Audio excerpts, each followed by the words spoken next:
এই শিবিরের কাছে যাতে আসতে না পারে সেই জন্য বলা হয় হাত কাটা রক কাটা। কার রক কাটছে দেখান। আমি তো চ্যালেঞ্জ করেছি, শিবির কার ছেলের কোন বিশ্ববিদ্যালয় কোথায় কার রক কেটেছে যদি প্রমাণ করতে পারো, শিবিরের পক্ষে একটি কথাও আমি বলবো না।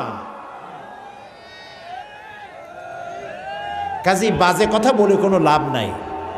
এই সব কথা বলে ইসলামী আন্দোলনকে ঠেকানো যাবে না। ঠেকানো যাবে যাবে না। যতই এই যে 15 দল 20 দল 22 দল একসাথে হচ্ছে না ভাই, বড় বড় এক একটা শূন্য, 0 + 0 + 0 + 0 ফ্রম খুলনা টু ঢাকা ইজিক্যাল টু কত?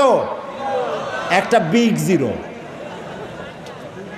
এই সব বামেদের নেতারা, যত নেতা আছে, আমি চ্যালেঞ্জ করলাম, নিজের জন্মভূমিতেও যদি দাঁড়ায় 100% জামানত বাজেয়াপ্ত হবে, একটাও পার্লামেন্টের সদস্য হতে পারবে না। কাজী এগুলি